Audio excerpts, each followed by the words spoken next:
تازہ ترین ویڈیوز کے لیے چینل کو سبسکرائب کر کے بیل آئیکن اور آل نوٹیفیکیشن پر کلک کریں تاکہ آپ کو ملے ہر اپڈیٹ سب سے پہلے۔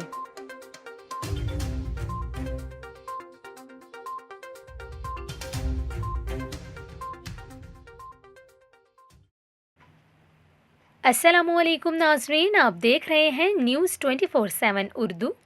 ابھی آپ کو بتائیں کہ رحمتوں اور برکتوں والا مہینہ رمضان المبارک کی آمد ہے۔ اسی حوالے سے سعودی عرب نے ماہ رمضان کے لیے مسجد الحرام اور مسجد نبوی صلی اللہ علیہ وآلہ وسلم میں اعتکاف اور سحر و افطاری سے متعلق نیا پلان جاری کر دیا ہے۔ کووڈ-19 کی مناسبت سے دونوں مساجد کے لیے کیا اہم پلان بنایا گیا؟ کووڈ-19 سے بچاؤ کے لیے کون کون سے اقدامات لیے گئے؟ یہ ہم آپ کو اس ویڈیو میں بتائیں گے، تو ویڈیو کو آخر تک لازمی دیکھیے گا۔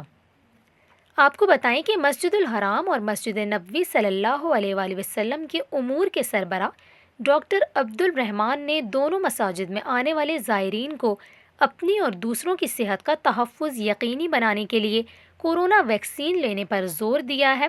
اس کے علاوہ انہوں نے کہا کہ ایوان صدر مسجد الحرام میں نمازیوں کو افطاری کے لیے تیار کھانا فراہم کرے گا، جبکہ مسجد نبوی صلی اللہ علیہ وآلہ وسلم میں سحری کی اجازت نہیں ہوگی۔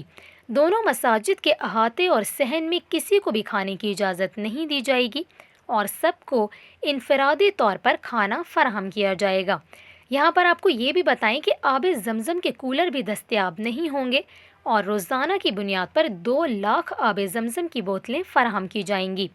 اس کے علاوہ جو لوگ مسجد الحرام میں روزہ کھولنے کے خواہاں ہوں گے، انہیں صرف اپنے لیے کھجور اور پانی لانے کی اجازت ہوگی اور کسی بھی فرد سے شیئر کرنے کی اجازت نہیں دی جائے گی۔